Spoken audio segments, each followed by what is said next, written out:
welcome to yet another one of Warren and Will's Wild Wine Reviews. I am Warren. I am closing in on 2,100 reviews at Vivino. I almost said 21,000. That is impressive.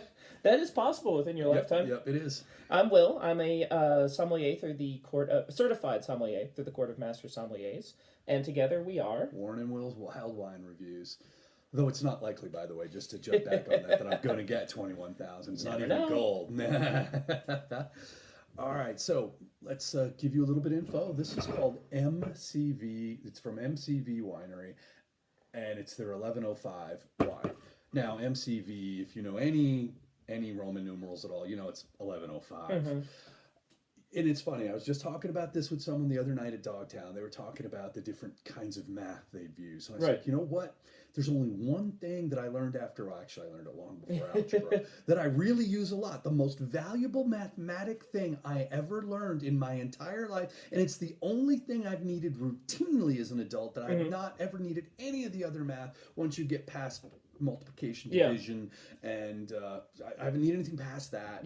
Except for Roman freaking numerals. You need those. Yes. And so, you know, this was helpful there. And lo and behold, you said that, and then today. Yeah, and today the wine is MCV. The way now, let's jump into it. So, we'll start with Vivino stats as we always do, and I'll tell you that this particular winemaker gets 4.1 across all ratings. There are only 3 ratings on this wine. It's a really small boutique. Yeah. 3.5, 4, and a 5. So, you know, their rating is 4. Spread out, Yeah, it's basically, I think, an average. I'm not doing the math. Yeah. ABV is 15.7%. Wow. So there was nothing in Vivino under allergens, so they're not claiming whether or not they did it. Anything. They don't have to.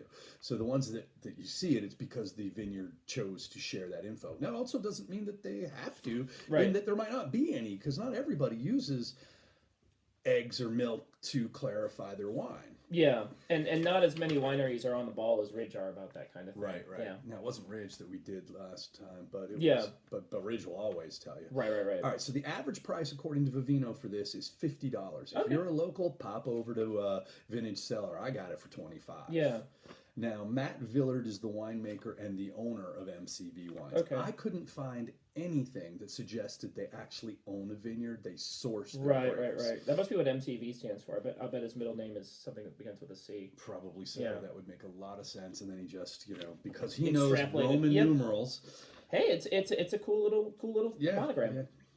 So they call themselves a small boutique ultra premium winery. We'll be the judge of that. They're based in Paso Robles, which is one of the areas that I've enjoyed in the past. Not as much these days as I used to. Yeah, I think we've done 2 or 3, but it used to be your. It was my base. California. It was if it was from California, everyone's like, "Oh, Napa Cabs," and I was like, "Nah, man, Paso Robles." Well, I've jumped on the Napa Cab bandwagon for sure, but I'll spend some time on the Paso Robles. Yeah. You're just more particular about what you get now. And these guys say they're focused on Petite Syrah and unique blends, which they prove in a moment. We'll get to that. MCV opened its doors in 2011 with the purchase of 4.5 tons of some of the highest quality Petite Syrah. Again, we'll be the judge of the not of the 2011. We don't have that. To be found in Paso Robles.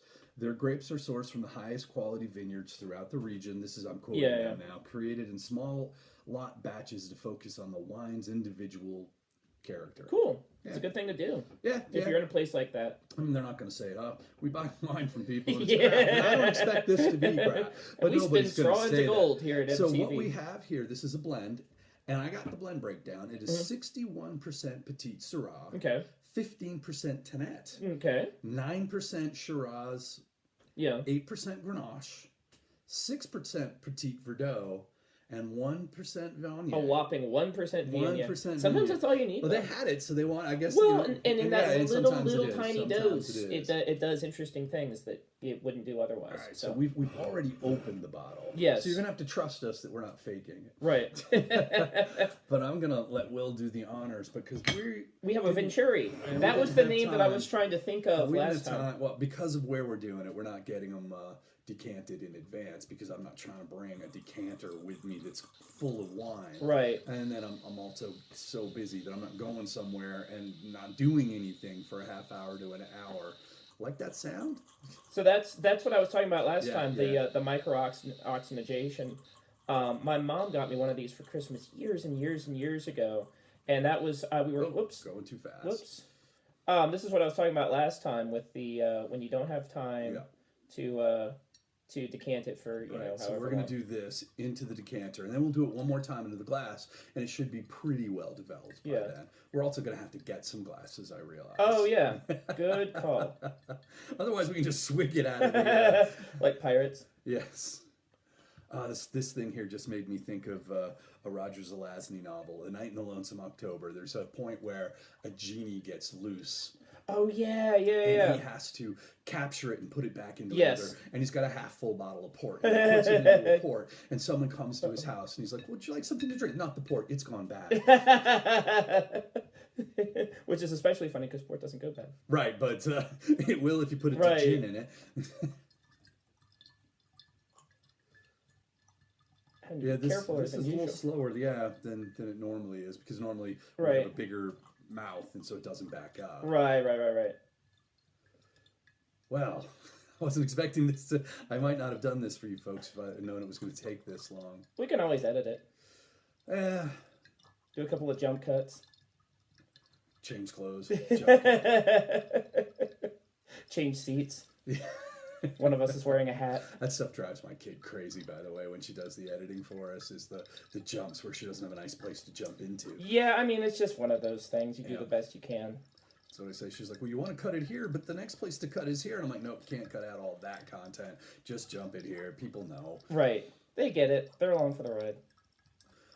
And it was really, I'll talk now since we just got Will doing this. It was really cool this weekend. I was at Dogtown, and a number of people talked to me about our wine blog. Oh, so good. Really That's awesome to hear. Megan was telling me how much, our mutual friend Megan was telling me how much she really they really enjoyed Wenti. Yeah. And that they wouldn't found it if they hadn't seen the review, so that was cool. I wonder if she went and had it with Angelica, because Angelica got the second to last bottle, and I got the last bottle. And also, Katrina was saying how sweet it was that you defended the server at the Olive Garden. Well, I mean, you got to figure it's like a lot of servers start out at places like Olive Garden. They know nothing about wine when they start, so it's one of those things like they're on a completely different. They're still learning everything. So Will is now going to get us some glasses. Yep. So I will see you in a few minutes. A few minutes. Well, you know what I mean. I know what you mean. Sorry, folks. So much going on. There we My go. hair's still purple. Alrighty. Unlike when we went with the pink. Hold up. Oh, right. We're going to Venturi it a second time. Yeah. So now this one is ultra decanted. Yeah, we put it through here twice. That's good. Okay. Get it over.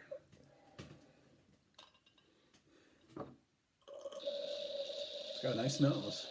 It's better by now. Big oaky nose. I didn't find any information about how long it's been in oak, if it's been in oak. None of that info was out there. Yeah, I'm sure it has been. The thing is that with this nose, I would be shocked if it had not. It's probably been through varying, because I'm sure that they aged the wines separately and then blended them together once they were done aging. So it's all 2018. A little funky. But I mean, like the Viognier probably didn't see any oak at all. Viognier was probably added, Nice mouthfeel. All right, so let's see here. A lot of berry. Yep. A lot of blackberry. There's kind of that jammy. It's not really giving me the pie crust type of thing, though. No, it's giving me like a blackberry jam, and there's there's some oak. There's a mineral content. Slate. Yeah, like a slatey kind of gravelly type of thing. I mean, you can tell this is Petite Syrah. It has the jam and it has the brambly cut leaf character. Mouthfeel's not as smooth as I was expecting. Oh, that's nice, though. It's tart. Mm. It's very tart. It is tart, yeah. No, if you're not into tart wines, you're probably going to want to open this thing an hour before you drink it, because it's definitely tart. There's definitely, you're looking at cranberry or...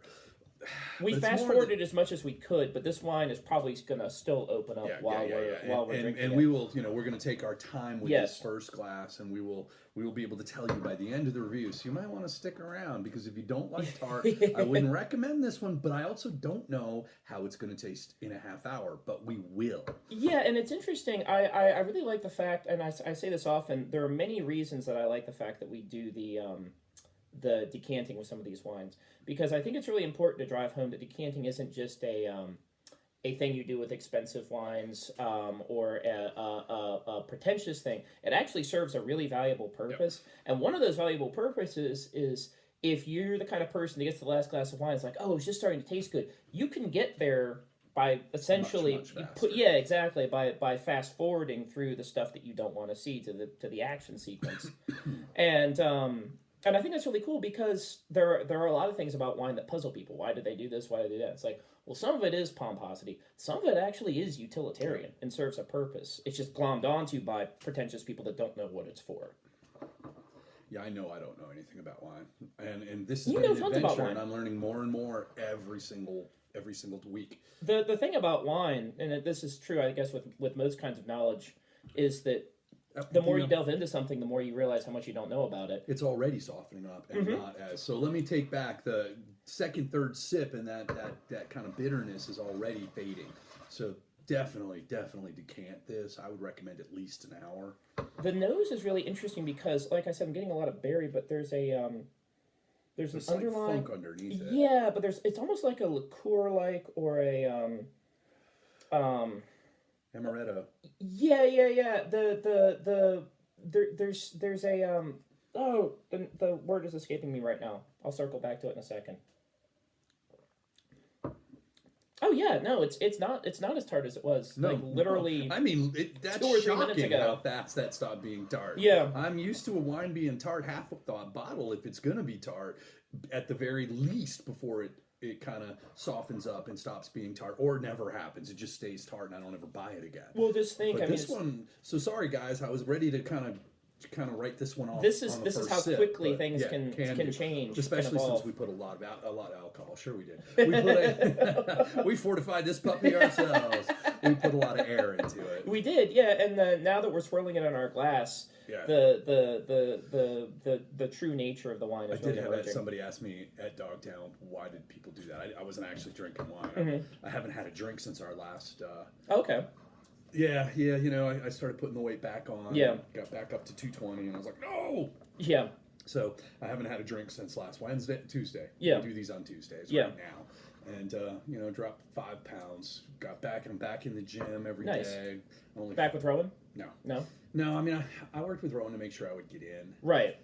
And, I know when my body's... Yeah, you know what you're looking for. Doing a deadlift, I know if my back is a little too curved. Right. I know exactly how it's supposed to feel.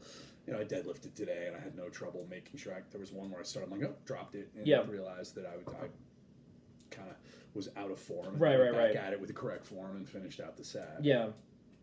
Yeah, I know that feel. Not with deadlifting, but with correct form. Oh yeah, a lot of vanilla now. There was no vanilla in the first sip.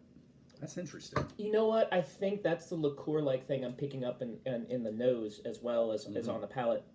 Is that sweet vanilla? Yeah. My guess is they probably aged all the red wines that went into this more or less the same. And if it's a 2018, and if it says 2018, then they all had to have been picked at the same. Yeah. But I'm just thinking about the amount of time I spent. They have to be, but who the hell checks to make sure that's true? I'm guessing at least that is how it's usually done. Yeah, I'm guessing at least 18 months in oak. And these guys are high end enough that I don't think they'd be lying to us about the year. No. It's surprising though that they didn't mention oak, because normally especially with a California red, that kind of thing would be something that you would usually expect to see. The tannins are pretty light, so I don't think this has spent a ton of time in oak.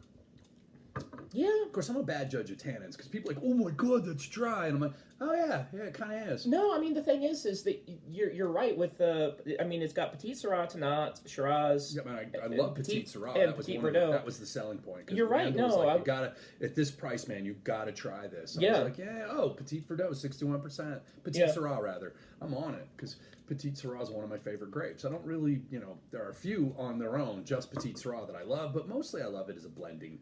When I see it in a blend, I know. Yeah. Oh, yeah. No, it can really add a lot of oomph to and other, like with Zinfandels, you can get wines that are, they're good, but Zinfandel's so low in acidity, it can be very a little too fruit bomby, and Petit Syrah can take it and pick it up a little bit. A little too fruit bomby. I'm not not sure those words should be together. Well, the thing is that too low of an acidity, and it just it's like a pie that has too much sugar in it. It's almost cloying. Yeah. No, this is well balanced, and in fact, the longer I'm drinking it, the more I'm enjoying it. So again, This was a little cold too because it came out of my cellar, and one of the things that actually exposing it to air, if it's warm, you put soup and you bring your spoon up, and it's to get the air to cool it off. Or in this case, it's a little cold, the air's warmer, we put it through twice, and that warms it up a little bit. And so the wine's still warming. Yeah, well, the nice thing about that Venturi is it exposes so much of the wine's surface area. Like when you pour it into the decanter and then out of the decanter into the glass, the entirety of the wine still has not been all exposed to oxygen. But in that, it does, because it pulls it through a narrow aperture and pulls in oxygen from two directions. Pretty much every molecule of the wine gets touched by oxygen. I've got 5 or 6 different aerators. Nice. Well, I mean, it's not that I really want 5 or 6 different aerators. The aerator we just use is my favorite. It's the best by far. Yes. But people give them to me as a gift because they know I like wine, and I'm not easy to buy for because if I want a thing and it suddenly appears on the market, I have it the next day. Right. So most people are like, oh, I know Warren would like this. Right. He's already got 3. Yeah. And that's the problem. Coles Newcastle. And I always have to tell people, don't buy me books. Yep. I do that for a living. I only read books by my closest friends if I'm not reading a book, if I'm not reading it to publish it. Right. And I've already got those books. Yeah. Believe me, I often have those books before they're on sale, so you can't get it for me before I do. Right. Because, I only read Alan Steele books. You think Alan's not I published his last book, so of course I had it before it was on the market. But honestly, if somebody does something for a living or they have an expertise in a thing, I'm usually too intimidated to be like, maybe I'm getting them the thing they hate or something that they don't think is as good. I'm more likely to get them something that they're interested in, but they have very little knowledge about, and maybe I have slightly more. So if somebody is just getting into wine, I would feel very comfortable buying them a bottle because I would probably know what they would like, and I would probably get them something they've never had before. Yeah, when it comes to that kind of thing, on Facebook, people are always saying, "Oh, you should read; it'll help you sleep. Oh, you should read; it'll help you relax." I'm like, no. That's what I do all damn day. I mean, I love it. Was my passion reading for enjoyment, and it's how I got into this business. Right.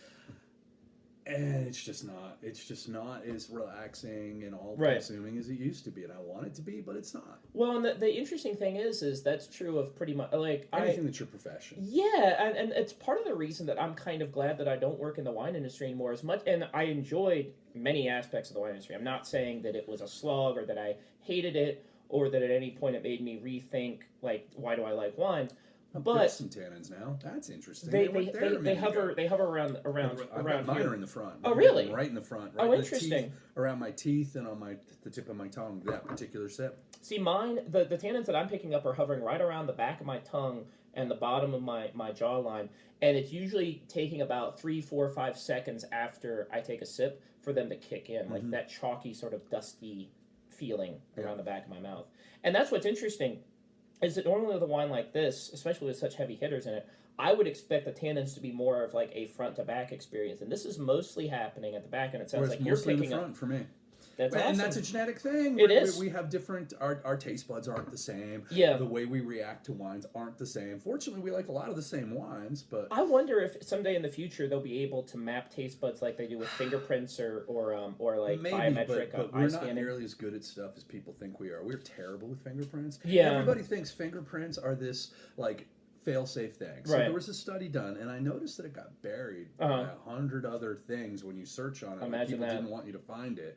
But the study was 50 people have been convicted based off of fingerprint evidence. So somebody waited 10 years and found 50 people who'd been convicted via their fingerprints and sent off, had a police, I don't know how they did it, but they sent off the same fingerprints that had been done 10 years ago for these crimes to the people who had done them, the one who had made, and at the time they were brought to these people for the fingerprint saying, we're pretty sure this guy's guilty, we just need the fingerprints to have an open and shut case. And they gave them, all 50 came back, they're guilty. No question, that was definitely the person, you got them. Yeah. So this time they sent it saying, hey, we got this fingerprint, and we're pretty sure this guy's innocent, but we got to do our due diligence, and, with a fingerprint, if you can tell us it doesn't match, then we're good. Yeah. 49 out of 50 of them came back as not a match. Really? When that was told to them by the police. So when you think, oh, fingerprints, they got them. Bullshit. They are not that good. They've convicted millions of people off of fingerprints, and it just isn't that precise no matter what they tell you. So when they do a false positive, because it sounds like what you're saying is that they're suggestible by very suggestible, because they're guessing on a certain number of points. Well, the thing is, there are lots of people who have the similar. It's not like DNA where there's only, it turns out DNA is not as easy to know either. Right. But not. But it's not a lot better. It's a lot better. Like I was reading it. I read an article. Dude was almost, and I may have already talked about this on tape, I'm not sure. The guy was arrested for murder, and he woke up drunk off of his butt, and he didn't remember. He thought he killed this guy because the police told him his DNA was all over the place, and he was positive that he had just gotten drunk and done something stupid. He didn't know the 3 other guys who were arrested for the murder, and the 3 other guys were like, yeah, we did it. We don't know who he is, but the police didn't care because his DNA was there. Well, his lawyer, he was really lucky because he's got, this guy's just got a public defender, but this public defender cared. He's just like, none of this adds up. These 3 guys say they don't know him, and he's just like, yeah, I probably did. I get drunk. I do stupid stuff. I feel terrible. Oh my God, this is horrible. Turns out the guy did a little more research. The lawyer did, and found out that the guy was in the hospital when the murder occurred. He was the last person that the ambulance had gone and dropped. But he didn't remember being in the hospital because he was blackout drunk, and they discharged him while he was still blackout drunk. He had no idea. I'm not sure how the lawyer found it, but they stumbled on it, discovered that he was there. He was the last person in the ambulance, and he was shedding, and the first responders were picking it up, and it was all over him. And everywhere they went, they were cross-contaminating it. So yeah, his DNA was everywhere in a house he had never ever right. So yes, that's your DNA. How did it get there? Who the hell knows? Well, and that's the thing about DNA is that, like, yes, it is your DNA, but it is on the person. However, it doesn't your DNA, mean you had anything to do with it. Well, it also doesn't mean what if they drunkenly hugged at a bar? Mm-hmm. I love you, man, and then his DNA would be all over him, and it wouldn't have meant a thing. So yeah, it's one of those. But not everybody sheds DNA like that. True. But a certain number of people do. A certain percentage of people just shed DNA everywhere they go, and their DNA is all over the damn place because it gets on other people and it gets deposited elsewhere. Well, that's correlation does not imply causation. Correlation just points at causation and lasts significantly. If his lawyer hadn't found that, he'd be in prison. Oh, absolutely. They had nothing except for him saying, "I don't remember." Right. The other 3 people are like, "We don't know him," but that's the thing that gets me is the DA didn't let it go. Well, and the other thing is that I feel like in that situation, and I realize this might let some if the person says they don't remember, and the law cannot he didn't have the guy's blood on him. He didn't. There has to be. I don't know how the guy was killed. Whether it was a stabbing or a shooting. He was beaten. Okay, so it's like you would expect. Like if you there are other things that point to a murder scene. Just having the alleged murderer's DNA all over the person, it's like, okay, there has to be other things as well. There has to be a murder weapon. In American justice. No, I know. But I'm saying in a perfect justice system, it'd be like, okay, this is weird, but it doesn't necessarily point to him being the murderer, and it's the burden of the law, not the defendant. Yes. Well, it should be, but that's not the way we actually do it. This is really opening up and is getting much, much more pleasant. Yeah, no, there's a really interesting emergence pomegranate. Well, it had the pomegranate early on, but it was with the tartness of the pomegranate, and now that tartness is away, and you can taste the pomegranate. Yeah, the pomegranate fruit a little more. Yeah. The way that pomegranate tastes just before you swallow it, you get that lovely flavor. Taste. Yes. I think the little pomegranate seeds have some tannins in them too, because I've always really liked the balance. It's like that sweet little burst. Up, we go on to the next glass. Yeah. But what I was saying about should we use the thing again, or should we just go for it? I say we just go for it. All right. See what happens. That way we drink wine. Well, yeah, but we can compare the the once venturi to the twice venturi. What I was saying about taste buds is that even if the map the hypothetical map is flawed, it'd be interesting to see like us side by side and be like, oh wow, a lot of your receptors are focused more towards the front and sides and his are focused more towards the back or something like that. And I think I mean, you probably read when you were a kid that like, oh, sweet's toward the front and sour and salty are toward the sides. We know that's all nonsense, that they're all spread out. But the thing is I wonder if they're able to tell whether it's a little bit more tart? A little more tart than when we ran it through the aerator the second time. Oh, yeah, it is. Oh, yeah, that grippy yeah, which tells me, again, you want this thing. I would aerate it into a decanter for an hour before you drink it. Sure. If you don't want it to be a little tart. You can get the tart. You can control the tart in this one. I've had some where you can't. You can just decant it 5, 6, 10 times, wait 2 hours, it's still tart. Nothing you can do about it. This isn't one of those. Now, this may offend some sensibilities. It doesn't offend mine, and I did it in front of my dad. Take it and just shake it. Yeah, I mean, it does offend a lot of sensibilities. It does, but it works. Absolutely works. It works. It might be the most disgustingly classless American thing you could do with a wine, but it has results. If it tastes better, I don't care. Yeah. No, my dad had a wine. You know, it was one of those Southern French wines that's just funky immediately upon opening. Right. And I was like, now some of this is just funk that's going to be there, but some of it is funk that's going to blow off. So I poured myself a glass of it, which left, you know, a certain amount of headspace, and I shook it probably about 6 or 7 times. Yeah, we're gonna do that last glass through that we'll each through have. the Venturi, because we have one. You can't see it, but I can see the decanter. We got one more glass each, and we will run that through the Venturi. Sure, it'll be interesting. Yeah. You know what I didn't bring? What? I didn't bring our timer. Oh, that's okay. Oh yeah, we're just gonna go with this until the bottle's gone. It's worth it. Well, we've got a timer. We can keep ourselves honest. That's true. I can't see it until I put my glasses back on. I can tell you where we are. I can see that there's red and where are we? We are at 26 minutes. Ooh. Where are we? We are sitting in my kitchen. Exits are south Since and east. we know where we are, we have no idea how fast we're going. Yeah.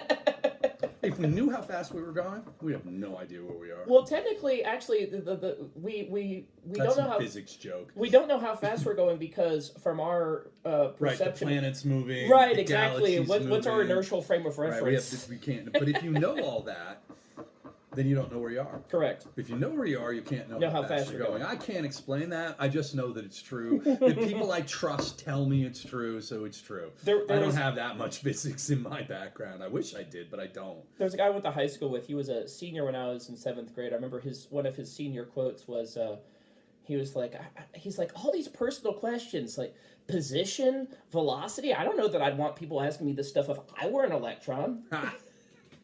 I always really liked that. Yes. We had the cleanup crews at the high school that I went to. You worked either the fall semester or spring semester. It's actually really cool. The school was very small, so rather than having a larger janitorial staff, and when I say clean the school, we didn't deep clean. We just vacuumed the hallways, clean bathrooms, stuff like that. And it was a good way to feel connected to the school because we all liked the school. And it took like 20, 30 minutes after school. And the guy who made that quote was a guy named Bob. And my friend James was famous around campus for always trying to weasel his way out of work. And the refrain was, "But Bob! But Bob!" And you could hear him for like anywhere on campus. It's like, oh, yep, there's James trying to get his way out of work crew. Yeah, no, so... When we were talking earlier about how that tartness went away relatively quickly, it's still here. It's still in this glass. So it's kind of like we went backwards in time. Right, that's exactly what just happened. Yeah. Is the amount of time that it took us to drink that one glass that we each had that we had used the aerator coming out of the decanter was not enough time for the wine in the decanter to catch up to what the aerator gave us as far as aging goes. Because only the part of the wine that's on top is being exposed to oxygen and it's not moving around, and so therefore it's oxygenating more slowly. Yeah, no, this kind of stuff is fascinating to me because you don't always get to do stuff. I mean, you can sometimes, and it's like, okay, you open 4 bottles of wine. It's like, well, then you have 4 bottles of wine open. Yeah. That sounds like horrible, man. Well, what a nightmare. If you want to be functional the next day, right. It's bad. I don't like hangovers. Yeah. I don't like hangovers, which is why white wines can be superior to reds. Yeah. You don't get quite the same amount of it does hit you different. Phosphates, and you don't get hit as hard with and it's also the hangovers. One thing to keep in mind is that oak, the chemicals, the naturally tannins, yeah. Well, no, it's not just tannins. There's other stuff too. The same thing happens with bourbon. is that the stuff that's in oak is mildly toxic. When I say mildly toxic, it's not going to kill you, not in small quantities. If only it were wormwood, it could get real. Yeah, yeah, we could have Cabernet Franc or Sauvignon aged in wormwood. Aged in vermouth barrels. Why is he up on the roof doing cartwheels? Screaming about a demon? A psychoactive wine. Yeah, that would be fun.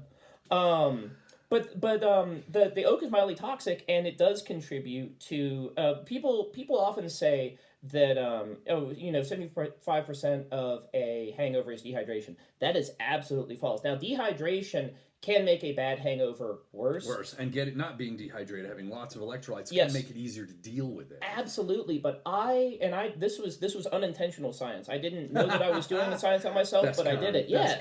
So a friend of mine who shall remain nameless gave me a really nice bottle of homemade moonshine. I guess all moonshine is homemade. During the pandemic. And I didn't intend to drink as much as I did, and it was one of those, like, I stood up and realized how much I had. I was like, okay. Some of that stuff. I mean, apple pie, it'll kill you. Yeah, well, it tasted really nice, and like it's smooth. It doesn't feel like you got much alcohol. And I was doing other. I was doing other stuff and distracted, so I had several glasses of it. So I put it away. 50 or more. Oh yeah, I went to bed. I woke up the next morning, and I did not have a hangover, but I was the thirstiest I've ever been in my life. And I just drank water like all morning. But I didn't have a headache. I didn't have any body. No. I didn't no fatigue. I felt great, actually, except for being incredibly thirsty. That's a sign of very, very good whiskey that doesn't have any impurities in it, because the impurities are what your body... Ethanol is toxic to you, but your body knows how to deal with it. Butanol, ethyl acetate, those are things your body doesn't recognize as well and will stick around in your system longer, and they're what contribute to a really, really nasty hangover. So if you ever have someone tell you... of those. Yeah, well, if you ever have someone tell you that there's not a lot of difference between cheap whiskey and expensive whiskey, there is. Expensive whiskey, not across the board, but in general, will have fewer impurities in it. It's made by people who care. You need more of it to get that hangover. You do. And cheap whiskey is riddled with it. We ran cheap whiskey through the gas chromatograph at William & Mary. I can't touch Kentucky Gentlemen or Virginia Gentlemen to this day because I know what's in them. It's like seeing sausage being made. You can't unsee it. I don't remember what the movie was, but there was this point where the gangsters, the police were in there, and a cop had disappeared, and they'd made hot dogs out of him, the gangsters. Yeah. And they had a special investigator who'd figured it all out. Uh-huh. I think, trying to remember, he was the guy who played our man Flint. I don't remember his name. Okay. What year was the movie? Oh, it was old. Okay. It was old. And so he hands the plate of hot dogs to, and the guy's like, well, what should I do with it? He says, well, was Williams a friend of yours? He's like, well, I'd give him a decent burial. And he walks off. James Coburn. Oh, that's great. Yeah. So, they'd seen how that sausage was made. Unfortunately, their buddy was in it. Oh, it's the Sweeney Todd Sausage Manufacturing Company. Yeah. I feel like this is softening up slightly, or has softened slightly. This particular glass, the last glass was actually softer than this one. No, it was, but like from when we poured it to now, that softening is happening. But it's happening in slower motion than it did before because it hasn't been put through. No, it's already less. It is less tart than that first sip was. But now, as a result, I'm picking up way more tannin than I was on the first glass. You're not? Okay. Not. Again, this is just, people are different. Yeah. I've read a lot about NSAIDs because I find that ibuprofen does almost nothing for me. Okay. But naproxen totally works. Naproxen. Now here's the thing. Naproxen. Oh, okay, it's called Aleve. Aleve. Okay, is the brand. Yeah, right. But if you buy Aleve, you get to pay an extra $10 because they call it Aleve. The generic is right. Naproxen. The generic's the exact same thing. Probably made in the same plant, bottled in the same plant, and you pay extra because you wanted the brand name. Yep. I used to work when I was first out of high school, before I went to college, I worked in a boot factory. And we used to make these crappy Kmart Ked imitations, people would say they were. No, dude. We did both of them. Right. And all we did was swap out the bottom plate. Yep. They were exactly the same. Right. But you could buy the Keds for, and it was Converse was another one that we did the same thing. Kmart, this was back before Walmart was a thing. Yeah. Kmart, or you could go with the more expensive, what brand did I just say, man? Converse? Converse. Yeah. They were the same. Yeah. The only difference was the you shoot in the really hot plastic. Yeah. And then it hardens, and there's the pattern underneath it. And they pull it up. Well, the difference between, in this case, those two different that I've mentioned and the cheap bass stuff you can buy at Kmart was literally a metal plate underneath the shoe when we made it. There was no other difference. Yeah. But the thing is, so what I'm saying, I got off on that tangent because of buying generics. Yes. But the thing is that, like, Will and I are experience wildly different experiences with where things are hitting us. One of the things they found when they tried to do a study on NSAIDs to decide if one worked better for people is they all work about the same percentage. Okay. But there are people who work better with naproxen. Right. And there are people, like, that's my experience. Right. Naproxen works, and other ones ibuprofen doesn't. But there are people that ibuprofen works, and when they do naproxen, they just don't get any relief. Now, they've done these studies blind, so they have no idea why, but they know it's true. And then I could, like, mention all the others. Yeah. There was a Rudis, which was, I don't remember the actual drug that one works best for me. The brand one. But you can't get that in America anymore. Because, oh, really? Because it was really rough. It is really rough on the liver, and you really do need to drink about a pint of water every time you take it. Most people don't. Right. So it was creating too many problems. In Europe, you can still get it because they trust you to drink the water, because Europeans are kind of smarter than we are. Does it cause cirrhosis or I have no idea, man. I just know that my favorite medicine for this sort of thing is not one I can. I bought it in Malta. I can't get it in America. Right. Yeah. No, it's that is interesting. It used to, and you can still buy it on eBay, but what you're looking at are 15-year-old bottles, and they want 10 times what they cost. And I'm not sure they're even still effective 15 years later. That is the funny thing. It's like with clothing, or anything that, like, doesn't have an expiration. It's right. Like, Who cares? okay, you can kind of understand why it costs more. It's like with medicine, it's like, dude, really, $10? I don't even know if you're that up works. against the clock, and I'm not. Yeah, you might want to you might want to actually drop the price as a way that exactly. No, it's funny how that works, because I was looking for a lipstick on eBay, and I found one tube of it for, I don't know, like $7 or $8. I was like, that's pretty reasonable. And then I found somebody selling lots of 3. I don't know how many they had of this thing, if they just bought it in bulk, and they were selling lots of 3 for like $9 for 3. $10 for 6. Right. $11 Which is a way for better 9. deal than what you were getting on. And I was just like, well, the other one wasn't unreasonable, but it was like, wow, how many of these did this person buy, and are they even getting their money's worth? Well, my favorite hair dye was Revlon's London Lilac, and I think I've told the story.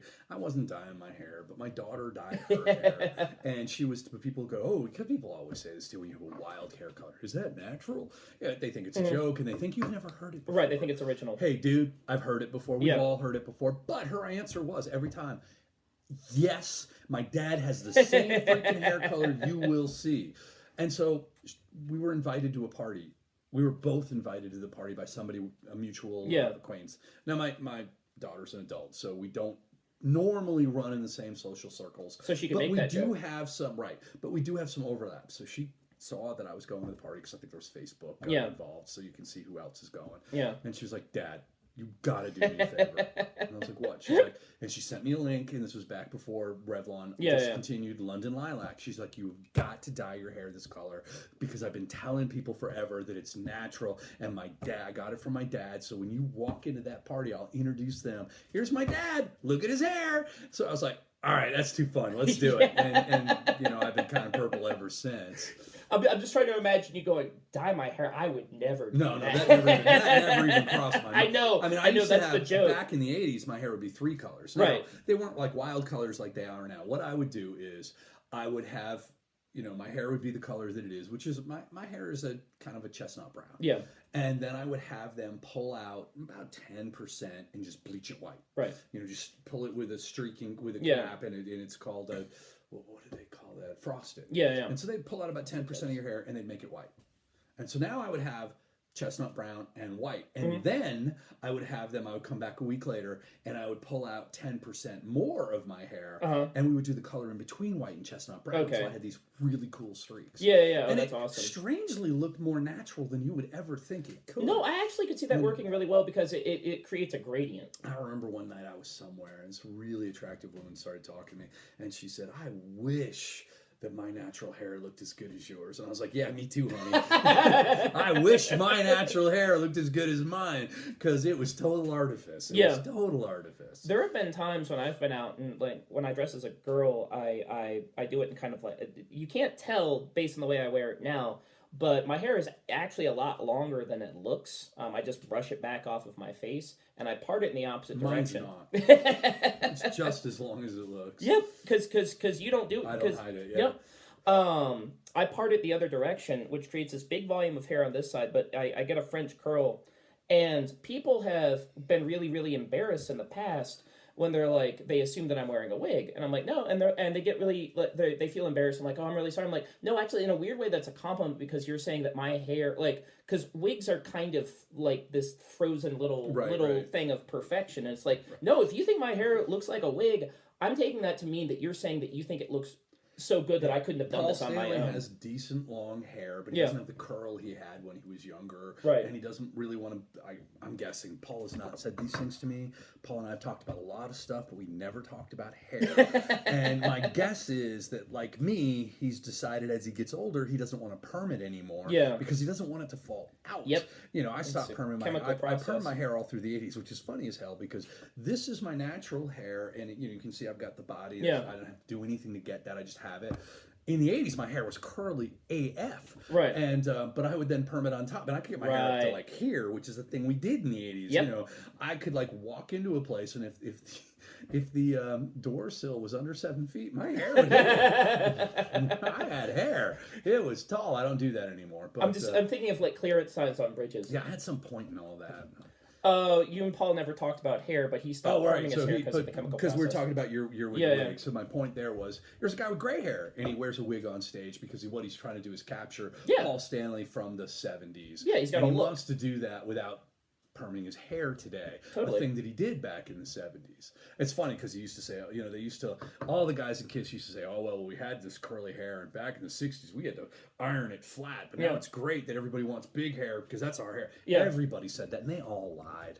They all permed it, and then would say, oh, well, now I don't have to flat iron it anymore. They never did that. We have to not swear to. Oh, well. All right, let's do that last. You're the only one who does that. I am. I managed this up. Horrible. It's because you're a Yankee. It is because I grew up in near the big cities where everybody swears. Now, I grew up in a deeply religious household, but I had an allergic reaction, and here I am. The thing that actually, when I say that it's a Yankee thing, it's not a form of disapproval. I actually really like the fact that people from the North get their yayas out more than people from the South do, because I think it leads to repression, and it leads to... We are way less repressed. You are right about that. Although, still, Massachusetts was founded by the Puritans. Correct, it was, but it was not. That was the first wave. So we still have stupid blue laws. You can't eat peanuts in church in Massachusetts. You can, and it's also illegal to bathe in a creek Sunday morning, because apparently somewhere in the state there was a dude who always hit it every single morning, and people went to church, and there he is, butt naked in the creek, having his weekly wash. Which is hilarious about that you mentioned the blue laws, because the Puritans drank, as far as I know. Didn't they? Actually, they did. They did, yeah. Did. Where the alcohol puritanical stuff comes from, I'm not really sure. But I mean, well, it's funny. Today's version of what's puritanical and what's conservative alcohol has crept in. It didn't used to be a thing back in the 1600s. Everybody drank. Well, what's funny is that people call, if you live in a state where they have really restrictive alcohol laws, they call that puritanical. The thing is that the Puritan... immediately started making beer and wine as soon as they got here. Well, and hanging Quakers, I might add. The people who were strict religious freedom. Let's hang a Quaker. Yeah. Yeah. The people who... By the way, I have deep respect for the Quakers. Sorry. I do too. No, I went to a Quaker school for 3 years. Okay. I like Quakers quite a bit. Getting back to the wine. Put it through the aerator. It's not bitter again. That tartness is gone. Now, and there's more tannins again, which is really weird that the aeration would lead to my feeling more tannins in the front of my mouth. But how different from the first glass is this for you? Quite a bit different, because I didn't really experience much in the way of tannins in the first glass. You're getting them now. I am totally getting them in the front of my mouth. You know that feeling when your foot almost falls asleep? Yes. It's not quite there. That's what I get in the front of my mouth from these Interesting. tannins. To me, what I'm getting is it's happening around the mid-range now. There's less of that. It fades in the mid-range. It does. And when I was talking earlier about how the tannins were like settling around the back of my tongue, I'm getting much less of that now. I'm feeling a lot more around the mid-range, and then it's kind of going away. So the whole... this has been a really interesting roller coaster ride. There's been a lot of ups and downs because none of the 3 glasses have been entirely the same. My glasses back on for a minute. So yeah. I can say, Matt Villard. Thanks, Matt. Yeah. No, great. And also... This is a really interesting wine. I mean, there's some stuff about it I wasn't going to be like... I'm like, oh, damn it, I'm about to kill a wine. And then we ran it through the aerator, and I'm like, nope, I'm not killing this wine, guys. Just be careful with it. Well, and that's the thing, is that, like, just looking at the blend, you can tell this I knew I was going to like the blend. I mean, well, the blend's what got me to buy this is a wine that you can't. Right, yeah. I wanted to say, I think that what he's doing is really cool because... it is nice. It's good work if you can find it to be able to have a vineyard and to be like, okay, like here's the terrain and we chose the site selection. Not knocking that at all. It's a great thing to do, and I always like it when people are.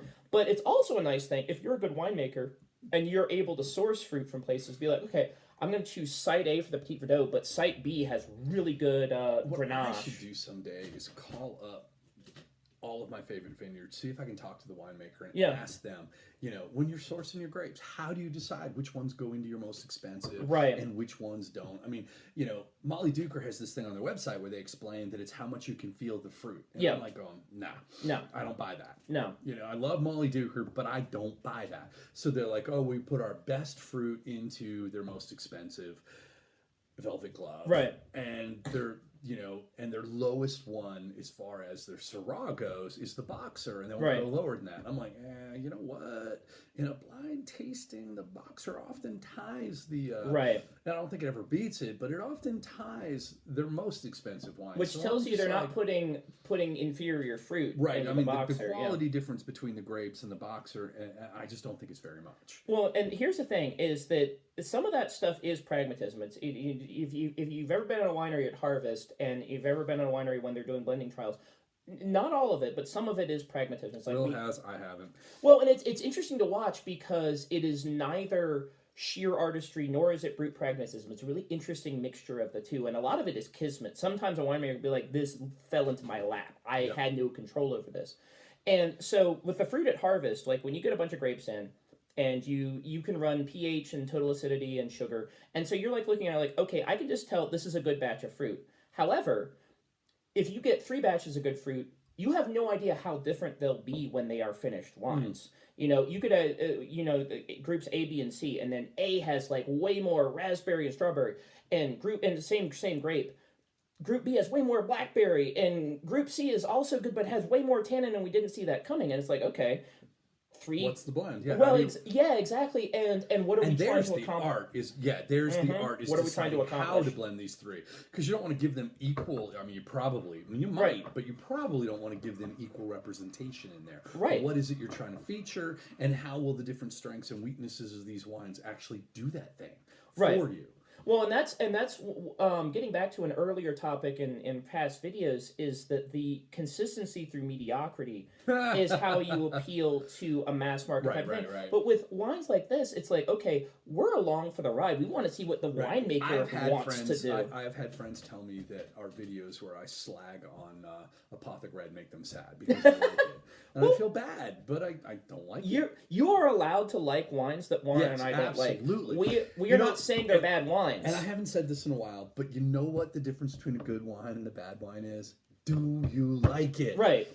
Well, there are wines that are legitimately badly made. Yeah.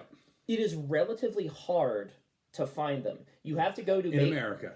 I mean, like if you're in Malta, it was easy to find them. Yeah, a badly made wine has specific characteristics.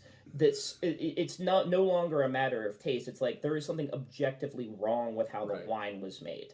And I've had relatively few of them. Basically, what you're looking at is either severe winemaker error, or every so often a bottle will have a bacterial problem that is just, it's not the winemaker's fault. That bottle just probably had a few little bacterial cells in it, and it went haywire. Or it was got bonked in the movement, and, Yep. and the cork separated just enough for something to slide in, and then it came back. Exactly. And it came back, and that's not an issue with the wine. That's an issue with that specific bottle. It's an issue with transportation, with storage, all that sanitation, stuff, all of that matters. It really does. Matters. When I bought those, I had a 72 Margaux. As I said, I got it at an estate sale. I bought 4 to 6. I can't remember if it was 4 or 6 bottles. $40 a piece. I get it home. I find out they're going for $6,000 a pop because it was 1972. Right. There's almost none of them left. left. 5 or 6 years ago. And there's almost none of them left. We were paying for scarcity. Now, mind you, it was a Margaux, so we were also paying for quality. Correct. But it was mostly scarcity. And one bottle was absolutely freaking horrible. Right. And the others were all amazing. Yeah. So it came down to something happened to that one bottle. Yep.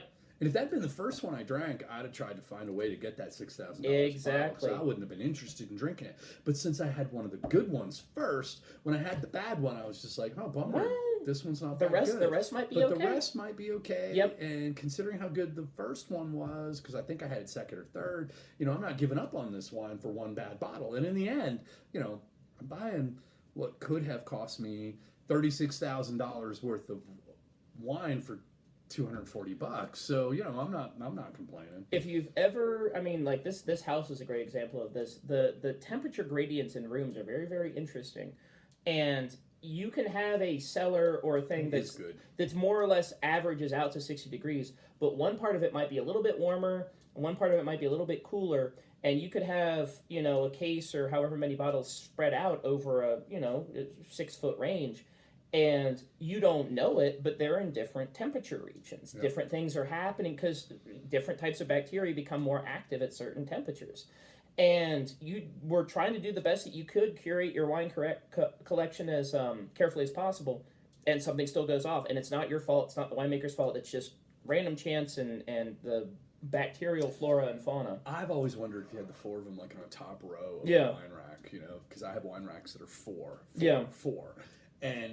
And one was in the sun, right? And the others weren't. Well, and the thing is I tell people it's always better to keep them as close to the floor as possible because heat rises. Yep. So you want them low down, in the dark, and I tell them as close to a consistent temperature as you can get. I realize it's not always humanly possible to get the same temperature or to keep things at a consistent, but the main thing is consistent. You don't want wild temperature fluctuations. Right. You don't want 40, 70, 40, 70, 40, 70. That's just as bad for a wine as being left in, really hot. Yeah, exactly. Yeah. Really hot, consistently hot conditions. I always think there was, I don't remember what the name of the wine was, but it was a really nice wine that I saw in Beaufort, North Carolina. And I said to Angela, I'm really tempted by that, but I'd have to put it in the car. I don't want to do that for 3 hours. It was like 98 degrees out. And the owner of the place says, no, not that. Yeah. It was a $300 bottle of wine. Right. He's like, no. You don't want to leave that out in your car. It will be ruined. And I don't want to sell somebody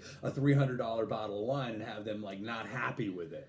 Which I thought was cool. The guy obviously knew wines. He did. He had a great, I was just looking at him like, whoa, I've had every one of those wines on your top.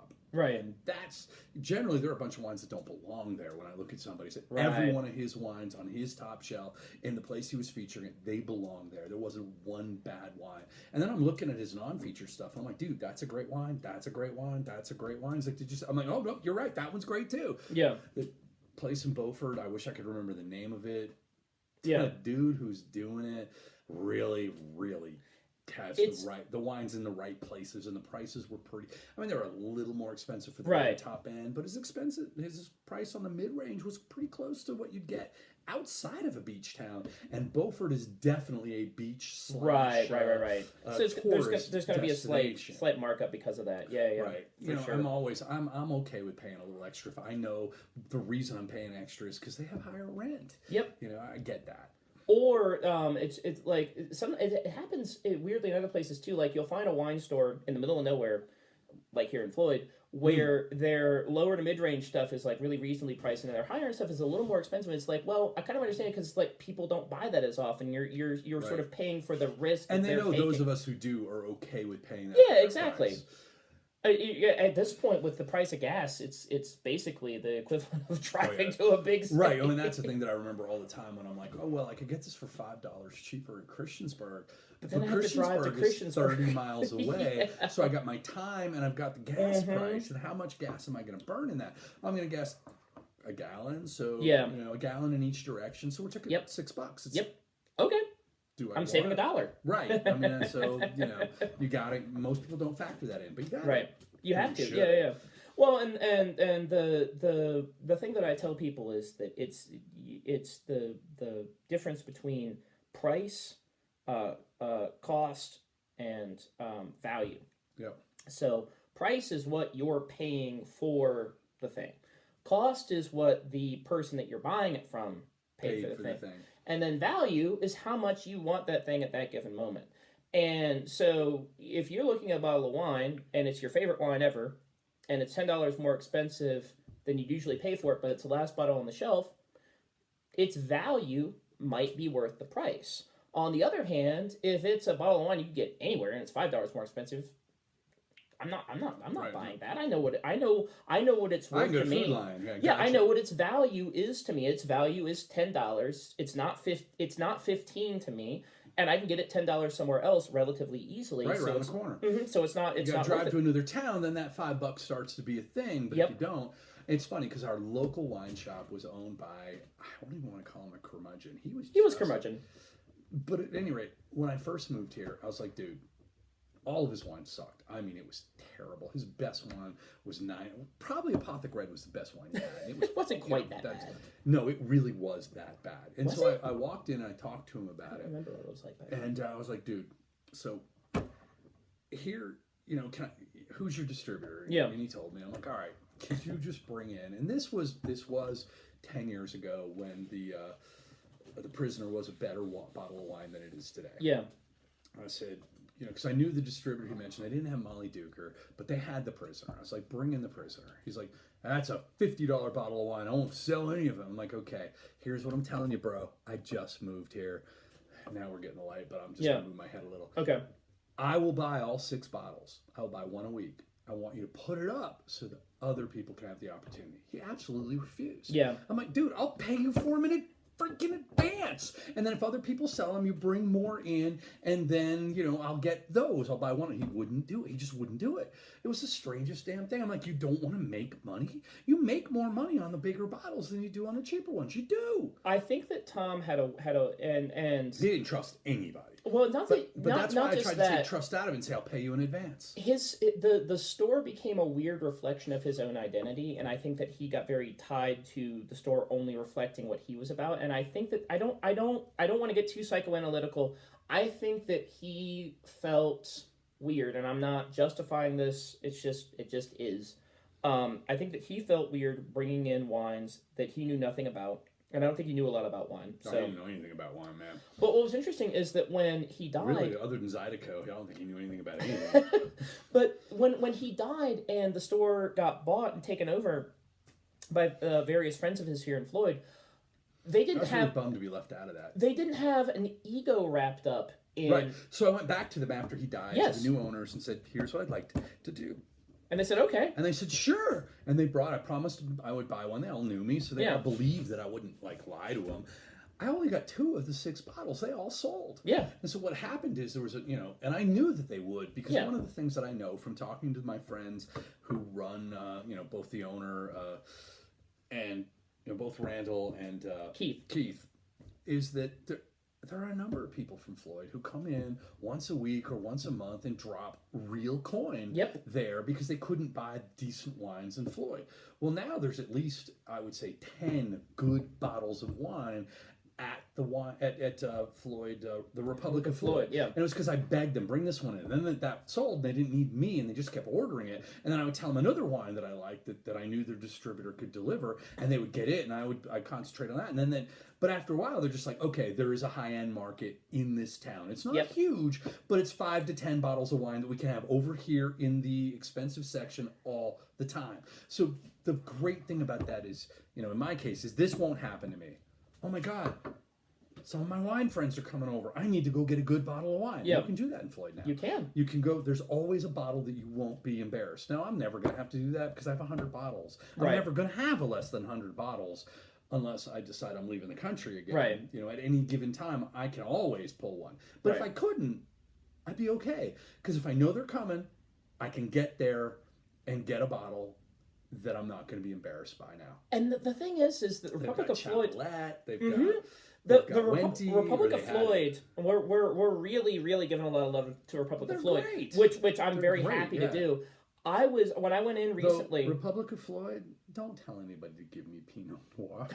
Somebody went in there, and I won't go through all the reasoning, and they wanted to buy me a bottle of wine, and the woman literally sold them a bottle of $9.99. They clearly don't watch our videos. Bogle Pinot Noir. And I'm like, yeah. I brought that to the next place that invited me somewhere, and they loved it. I had like a shot of it. I'm like, yep, that's what I thought it was. I was just like, are you freaking kidding me? They don't know your taste as well as I do.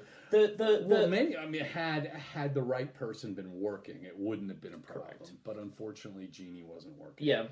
So the thing is that Republic has a really good higher end wine selection, not just for being in Floyd, but just in general. I was looking through their stuff, and they had it's 5 to 10 wines, but it's top notch. Top notch, but also like not mass market appeal, like legitimately good stuff that's not generic. Amarones. A Chateauneuf de Pape. There's a Chateauneuf de Pape there that I'm really interested in called Le Caillou, which I think means the pebble. I believe I have some of that. I thought you might. I was looking at it, I was like, I don't know, but I wouldn't be surprised. I've got that. But it was very impressive to me because there are so many, especially in a place like Floyd. Yeah. Tiny little town. I would never begrudge a small wine store for just having very generic Napa cabs and stuff. Because you don't want to get creative if you don't think you're going to make any money. I'm still thinking about doing a wine bar, and if I do, I will actually. One of the things I plan to make sure I have at all times is Apothic Red, because of the number of people who love it. Well, I'm trying to make money. I'm not trying to make some statement about you should only drink good wine. I don't care what wines you drink. If you like them. You really feel bad about that, don't you? What's that? Oh, the way how hard I've been on Apothic? No, I really don't. But at any rate, but what I'm saying is I'm a capitalist. Yeah. And if I know what, I'm one of the top religious publishers in America, and I'm an atheist. Yep. If you want to buy it, I want to sell it to you. I don't care. I mean, there are lines I won't cross. You want anti-Semitism? Go to hell. I'm not selling you any of that. I'm not having any part of that. You're a Yankee mercantilist. Are you homophobic? Are you transphobic? Are you any of those things? Go away. I don't need you. And I mean that. Even if you're like watching these videos and suddenly you're like, well, gay people are like wrong. And I'm like, okay, cool. Go watch somebody else's video. I'm cool with that. I think at this point, hearing me talk about me dressing as a girl has probably chased some of those people off. Hopefully. Right. But I mean, you're not gay, so they may not care. You'd be surprised. You're right. People really do have the weirdness about how other people live their lives. I'm like, I don't care how other people live their lives. If it doesn't impact my life, why on earth would I care? I want to address. I've got too much going on to care about you for doing crap that I'll never see or hear about or need to. Who cares? I want to address the Apothic Red, gnarly head, Predator crowd. Oh my God, Predator! Yes. Warren and I are not saying that these wines are bad. We're not. We are saying that they're drinkable. I mean, at worse, I can still drink any of them.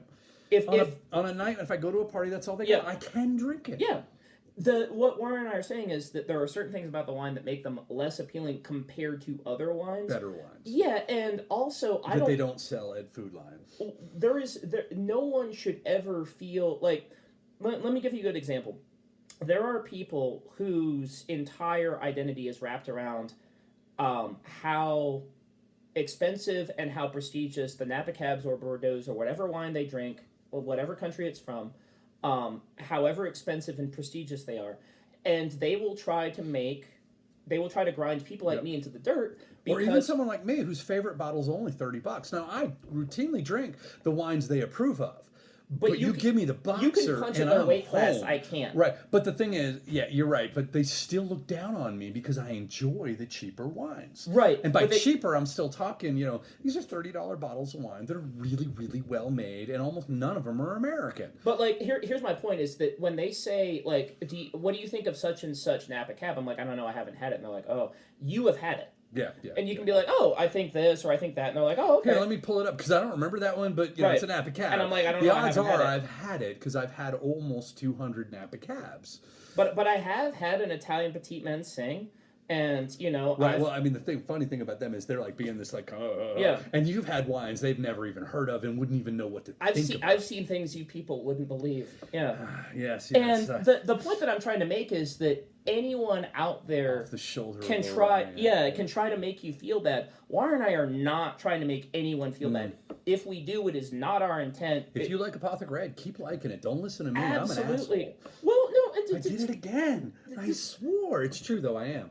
But the thing is that you can like Apothic Red and like other things. There are definitely, I don't want to call them guilty pleasures because I'll admit to liking anything that I like. Yep, but there are wines out there for under $10 that I think are phenomenal. My dad and I drink them all the time because my dad's a bargain hunter, and I actually like that because it's like if I can find a good wine for $8 or $9, especially in this economy. This is a $25 bottle of wine that, as long as you decant it, and you put it through an aerator, drinks like a $100 bottle of wine. Now again, but the average price is $50. Right. So this is actually probably a $50 bottle of wine. We just got a great deal because I mean, essentially what happened is, talking to Randall, what he told me is they got a great deal on some wines. They usually do. It's like, yeah, because someone offered to him and he said, "Can I have it for this price?" And right. You don't haggle with wine unless you are a store who buys a lot of wine. And there's probably no place in Virginia that buys more wine. Even in Northern Virginia, almost nobody buys as much wine as the Vintage Cellar does. Really? Randall really buys a lot of wine. It drives Keith crazy sometimes, but the reality is all the time. But the reality is, over time, he makes a lot of money because Randall does that. It puts him in an awkward place from time to time, but he still makes a lot of money because Randall knows what the hell he's doing. Well, and here's the thing: is that because I've offered to buy the Vintage Cellar if Keith ever decides he wants to, retire, and I will make sure that I'm not trying to do that. I don't want that job, but I hire Randall would then be the guy running the place for me. But at any rate, I was going somewhere with this. What the hell was I talking about? And what he said is he got a really good deal on something else. And they said, would you do me a favor? This is a wine we really want to push. Yeah. We really think it'll do great. This is what it's going for nationally. Here's the price. I'll give it to you so you can blow it out to the right customers at the right price. Literally, I walked in and I bought. What happened is, and you're gonna get to get some of this large ass is. Okay. 6 months ago, I ordered some bottles of Drew Bledsoe's double back. Okay. The 2019, which I've never tried. Right. The last one we had was 2018. Finally came in, and so when I'm buying that, he's like, "Okay, hey, I got this wine, and I'm pointing it out to sir. Here you," and he just said, "You're buying 2 of these." I mean, he didn't ask me if I wanted any. He's just like, "Here, I want you to buy 2 of these," and I was like, "All right," because I trust Randall, and I know that he will get stuff for me, just for me. Yep. That if I didn't say yeah whenever he does that I wouldn't be worth that trouble. Right. Now, I say that, but I mean, Randall and I are actually personal friends beyond the line, so he probably would do it for me. But Randall has a very good sense of what his top customers like. Right, right. Which is, I mean, that's the thing is that... I'm one of the few people that Randall really likes. Yeah. That Keith also likes. Right. The two of them, kind of... Keith doesn't usually like Randall's customers. I'm one of the only ones, as far as I can tell, or from what I hear. So, someone else who shall remain nameless, although I don't think he would care if I named him, once said that Keith and Randall are trapped in the unhappiest marriage I've ever seen. Oh, that's sad. It is true though, and if they ever stumble across this video, I stand by those words. Um, I'm not gonna ask them to watch it. I don't expect to take that part out, but you never know. Well, it depends on my mood when I watch it. Because what happens is I watch these videos, and I go through and say where the cuts are and at what point they are. Then I hand them to my daughter, and she cuts them, and then I watch them again. One, to make sure they're all cut. There was one time something happened. We put up a video, and I started getting emails, and I'm like, oh crap! And I immediately pulled it down, and then we redid what happened? it. There was a point where it just went black. There was nothing going on. No kidding. Okay. Yeah, weird. So there was no text. There was no talk. It was just 25 minutes of blackness. Wow. And my daughter was able to figure out what had happened right away and fix it, and then it that's back good. up. But since then, I was like, okay, so we do the videos. Yeah. Then I watch them and decide what I want out, and then I send them to my daughter, who does that. She pops her heart playing. You'll see two different names in both my daughter. Yeah. Esri and Tiffany, or Tara rather. Yeah. Tiffany's my oldest daughter. Esri and Tara are the same human being. So Esri has 2 credits. One is for the editing, and that's where Esri is, and the other is Tara, which is what it's funny. So the name she uses in real life is Esri. That is what she goes by. Her name is, the name that she was given at birth is Tara. Okay. Tara Faye Kessler Lapine.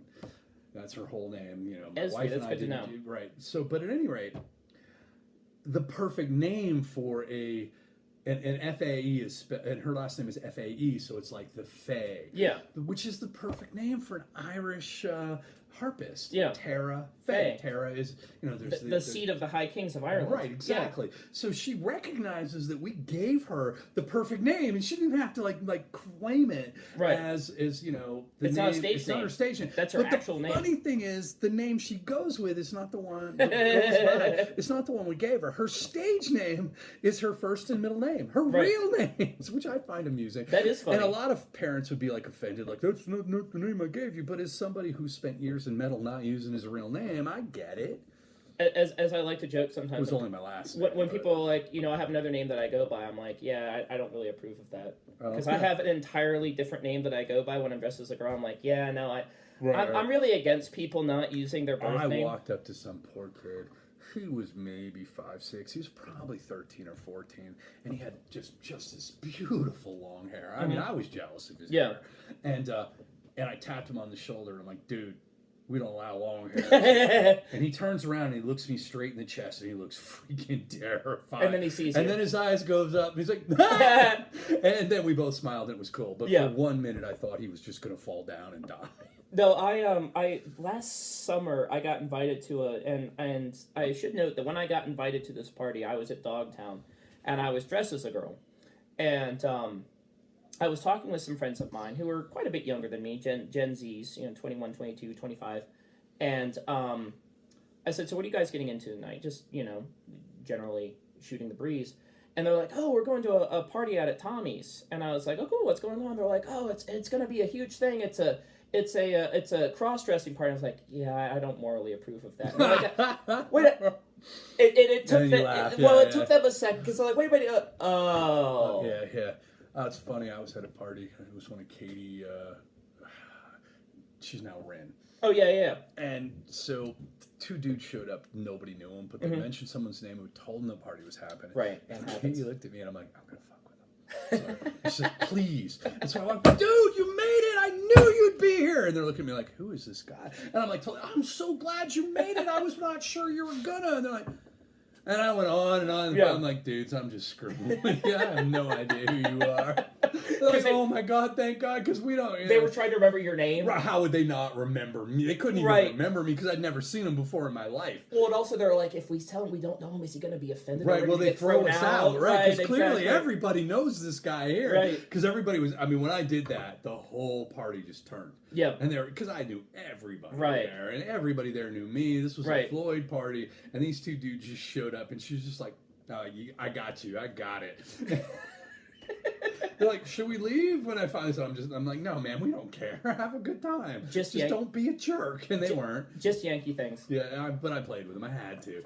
I will say this though, that's an interesting intersection of the Yankee and the Southern mentality. Is the Southerner's like, hey, could you do something about this? No. The Northern was like, oh hell yeah. No, the messing with people.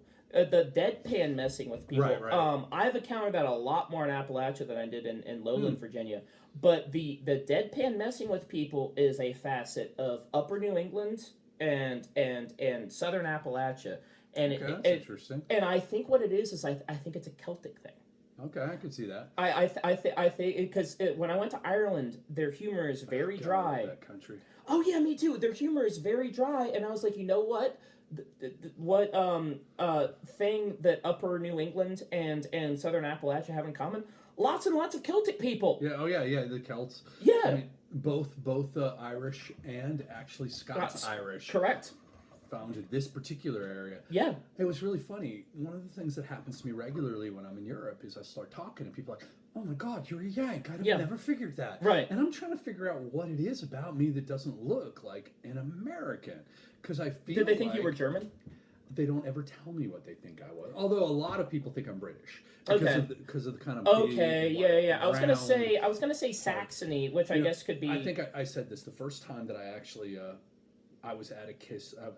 So I worked, as you all know, with KISS for a number of years. I did their official magazine, and so they had met me, and we did the first show. I had front row tickets so I could take pictures of the band, and they hadn't met me, and I met them after the first show, and I'm taking the pictures, and I walk in to meet them.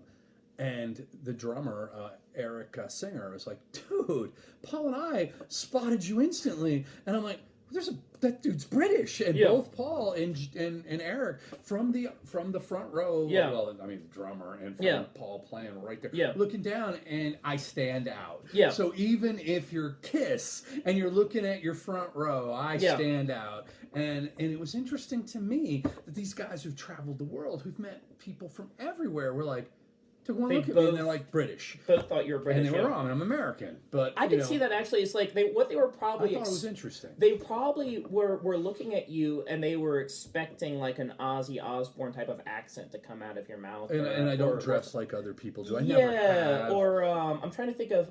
It's funny, when I was in a hair band, I dressed more normal during the day than I do now. Well, and the thing is, I actually, now that you say that, I was going to be like, depending on where you are in Europe, I would guess that they either thought that you were British or thought that you were German. But nobody thinks I'm American, which is really interesting. Well, until I open my mouth, and they all know I'm American. Hey, mate, how you doing? I should start doing that. Yeah, you should. The thing is that I will say this: I don't know any other Americans who look like you. Yeah. So to be fair to our European brethren, it's not like there are other points of reference. Right, they may not have been saying where they thought. No, I mean, other than KISS, the guys in KISS, Eric and Paul telling me I look British. You're clearly of European extraction. People just tell me I'm not American. Yeah, but actually, my friend April told me when I went to Ireland, she was like, based on how you dress, because I usually wear, as a guy, I wear like black pants and a dress shirt. And not that, I mean, I don't want to say that Americans look bad, but by and large, Americans dress more casual. In America, cargo shorts and a t-shirt. Well, the thing is that in America, people often ask me why I'm so dressed up. So in Europe, there's no reason for them to think that I would be an American. People don't ask me why I'm so dressed up, and I'm flashy AF. No, they don't ask you anything. They tell you look awesome. Yeah. I mean, that's what I hear most of the time. That shirt is so cool. I wish I had the balls to wear that. People I'm like, why don't you? People come over to Warren and they're like, I love how you're dressed. Why are you so dressed up? To me, right, because I look like an accountant. Because we'll dress like like a GQ guy, and I'm wearing flashy, shiny crap. Yeah, and I mean it's not cheap, but it is shiny and flashy. And the thing, people just tell me, and I see this, like Will's totally right. Yeah, people say to Will, "Why are you so dressed up?" And I'm dressed much more like, holy crap, flashy. Look at me. And they never ask me that. But it's not formal. I mean, the thing is, what they're asking me is why I'm dressed so formal. And they're asking me why I'm dressed so stereotypically formally, and they're informing you that you look awesome, or that they like your shirt, or they like your jacket, or because so many people have recognized your Star Trek jacket. And so it's like it's an interesting thing because Warren and I both stand out for very, very different reasons. Yep. What's interesting is that people are like, "Why are you so dressed up?" We live in Floyd, the land of tie-dye and jeans and Carhartt. When I lived in Blacksburg, actually I still got the question in Blacksburg because people in Blacksburg generally weren't as dressed up. The point that I'm trying to make is that I look stereotypically dressed up for like corporate America, type stuff. if I lived in New I look York, like I'm in a rock and roll band. Exactly. And if I lived in New York and ran in certain circles, how I dressed probably wouldn't stand out all that much. Would not. DC, it wouldn't come up either. Oh yeah, definitely not. One of my buddies who grew up one house over. There was one house in between the two of us. We both had a crush on the girl in the middle of the house. If you see this, yeah, both Kenny and I had a major crush on her. But I would be shocked if you didn't know that. Right. But at any rate, she probably knew. Oh, Lisa knows. But at any rate, because I mean, yeah, never mind. I don't need to go into Guys aren't subtle. But at any rate, he and I are still friends. But when I would go see him, he's a detective. Oh, that's cool. Well, yeah, I mean, what detectives do mostly is follow dudes around who are saying they're hurt. Correct. And take pictures of them changing their tires and shit. Or they're cheating on their wives. What? Yeah. I don't know how much of that he does. Right. But at any rate, he took me out, and he took me to all his haunts, and everybody was dressed like you do all the time. Right. I mean, I walked in, I was dressed like that too, but people were freaked out. Right. Because I'm this big 210 pound. I was 200. Yeah. So I was like, oh my God, how much do you weigh? And I was like 210. They're like, no way, you gotta weigh at least 230. Yeah. And I'm like, dude, I'm not gonna argue with you about my weight. No. I mean, life is too freaking yeah. short. Well, you can't weigh 2. I'm like, that's cool, dude. I can't weigh 210. This really actually. I'm legally not allowed to. I don't care, man. Well, you're freaking her out. And I'm like, good for her. But it was weird because I got a lot of like, you're really freaking everybody out here because of your hair. And I didn't dye my hair back then. I was just wearing long brown hair. And I went to these places where you... What year was this? Oh, God, okay. So probably 15 years ago. Your hair was freaking people out? Yeah, it was. Because I was in the conservative group. Yeah, but a bunch of people who were super conservative in these really expensive clubs that he took me to. It's still, though... I mean, this dude owns... Or I don't know if he still does. Ken, love you, bro. Yeah. He owned a really big stretch limo, and he had a guy who drove us everywhere. Yeah. So my buddy, and it's funny because he's like, we grew up in a working class neighborhood. Both of us came from nothing. He's like, I'm pretty good for 2 kids from Hope Street. Like, we both did really well. Yeah. The funny thing is, everybody did really well from that street for some reason. Yeah. That's we really all cool. went to college. We all did well. Whatever ley line it's lying on is great. My brother, who only spent three days in college, is now in charge of most of Western Massachusetts linesmen for oh God, who's he work for? He was Cox, and then they were purchased by Xfinity. Malcolm Gladwell, if you're watching this video, go and investigate Warren's home street and find out what exactly about that street made everyone so successful. My best friend from there, Paul, he was an accountant, and Ken's now, he does investigating, and he makes a lot of money, and I'm a publisher. I mean, when I'm looking at the group of us, the guy who failed the most would be my brother, who makes more than $100K a year. So I can't really think he failed. It took him longer to get to the top where he was working because he didn't have a college degree. Right. And so he always had the highest reviews of all of the people at his position, and they kept giving the promotions to the guys who'd had, a bachelor's degree or an associate's, and he didn't have one of those. Right. And he never ever got, it seemed like when I was talking to him, one of his he always got the lowest bonus. And then he would go in and go, did you notice that I have the highest rating? And they would give, after he would ask for it, they would give it to him. And then when he would go win a job, and then he finally started doing that before the job, when the job openings happens, before they made the decision. So like, I know there are other people up for this job. None of them are as highly rated as I am. Not one of them. I mean, I get the problem with the college thing. Yeah. I don't know why he didn't just because they were paid for it. He could have just gone and gotten it, and he wouldn't have. But eventually he did get the job, and then he just rose, just kept rising, because eventually they stopped caring. It was funny because when COVID hit, there was some kind of a thing. They all got together, and everybody got COVID but my brother. And he ran the whole goddamn state. Wow. Yeah, because everybody had COVID. They were all in the hospital. Yeah, no. Except him. He didn't get it. It's really interesting. The early stages of COVID, in 2 years, the landscape has changed so dramatically. Yeah. We had a huge surge of COVID cases in January of this year. Soon to be last year. Right. But will be last year by the time you see this. January of 2022, massive, the biggest surge. 2021. 2022. No, you're right. We're about to go into 2023. The biggest, it was, if you look at how it compared to the surge in 2020, I'm guessing triple, maybe more. But people weren't dying to the same level because they'd had... Yeah, it was a flat line in deaths. It was a massive uptick in cases. Yep. And it just shows you how much the virus has changed in just that 2-year period. Well, it's not just the virus. It's also that, I've had 3 shots. Yeah. Well, okay. Yeah. So that matters.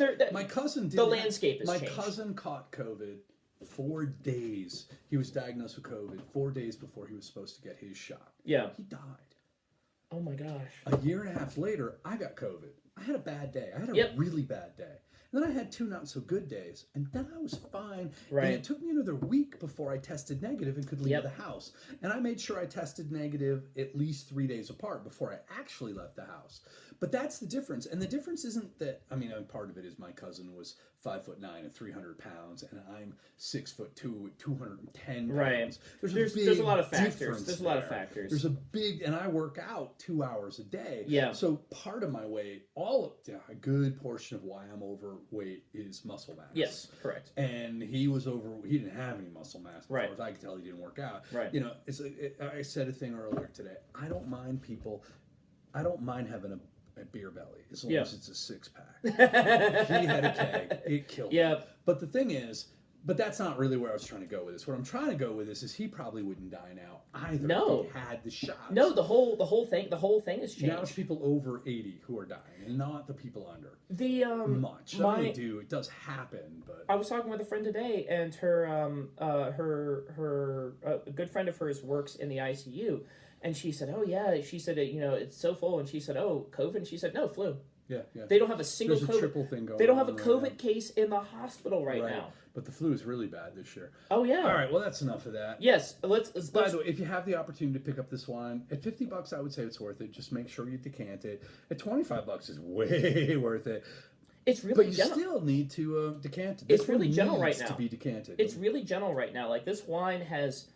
You watched this. Yeah, that's the wonderful South. That's the wonderful mouthfeel that I like from like Washington. I'm getting that at the very end. Absolutely. So let me go further. Yes. Decant this one for 2 hours. Yeah. No. This is one. Then drink it. This is one that I think the amount of time that you watched us do this for is informative. And we did this one much longer because it kept getting better, and we wanted to make sure we didn't shortchange this winemaker, because it's not fair for us to drink it straight out of the bottle and say, "Ooh, blows," if it doesn't get a chance to open and see what it really is like. And this one really opened well. And the converse has happened where we've decanted a wine and been like, okay, we could have decanted this for less time. You know, we could have. It does happen. We could have had it straight out of the bottle. In bottle. fact, of all the wines we've ever done this with, where we decanted it as we were going, this one benefited the most. Absolutely. And so if you're watching these videos and you're like, this decanting thing, this is do it. This is proof positive that it definitely works. And if all you got is a glass Kool-Aid,